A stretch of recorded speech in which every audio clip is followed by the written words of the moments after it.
I believe in American strength, untangling ourselves from the world, and I believe a limited government should have a limited world presence.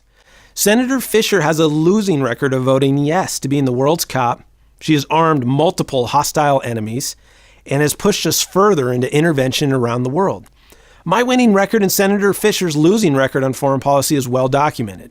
I want to explore three key decisions: Syria, Pakistan, and Iran.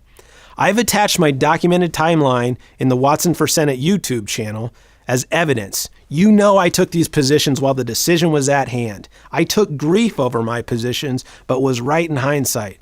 And that is a record I want you to focus on.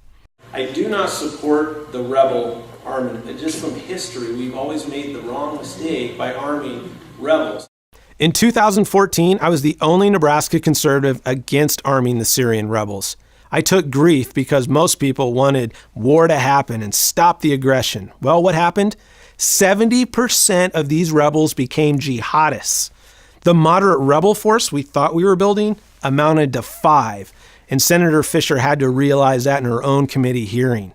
General Austin, when Senator Carter was here before this committee in July, he testified that there were only about 60 Syrian fighters that had been trained in our train and equip program and reinserted. We've heard reports about the attacks on those individuals when they were reinserted back into Syria. Can you tell us what the total number of trained fighters remains? The ones that are in the fight is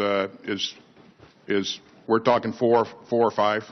Let me ask you really about the Syrian situation. It's such a disaster. I mean, we've got hundreds of thousands dead, 6 million refugees, and I don't see an end in sight. A wise statesman would have seen the danger in Syria. We did, and that's why we were warning you. We understand that history repeats, and this had the same unfortunate pattern. Fast forward, 400,000 Syrians die. 5 million Syrians are displaced from their home. The destabilization of Europe happens. This was preventable with intelligent leadership, and Senator Fisher voted yes to Obama's plans. It doesn't stop there. Let's move to Pakistan. I came out warning you, do not send these weapons to terrorists. She was convinced it was in our national interest, and I took to the airwaves. Fast forward, we realize, hey, we already knew Pakistan protected Osama bin Laden.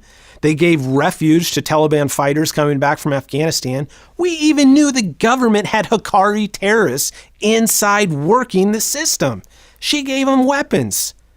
Fast forward 17, Trump tells us how bad Pakistan has become in their terrorist behavior. You think I'm done? It gets even worse. I took to the airwaves and said, do not let the Republicans violate the U.S. Constitution. They did. They let the Iran deal pass.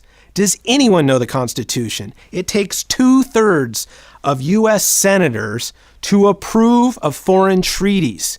What did our Republican senators do? They abdicated.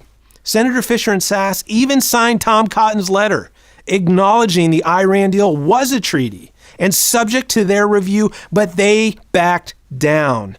These damn fools in the United States Senate just gave up the treaty power, as they've given up the power of the purse, as they've given up the power over immigration. And you are supposed to think this is a great day and celebrate it. The damage has already been done. Iran is threatening our largest ally. They are now empowered with the $100 billion they already have. If we stood up for the Constitution, Iran doesn't happen. So what does this say? We can't even provide the common defense of our own nation. They can't secure a border or fund that, but somehow they can find the monies to give jihadists weapons, fail to stop Iran, give the Haqqari terrorist network weapons, and we can't even keep our eyes on our own business. I'm sorry.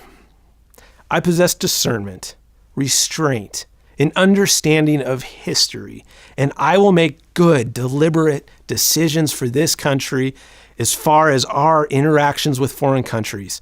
And it's not just war. I've already told you I want to take Article 1, Section 8, Clause 3 back. Senators have got to be involved in treaties of trade with foreign nations. I'll do a great job for this state and this country if you put me in the office. There is a reason why the top 3 publications rate Senator Fisher an F. We can do better.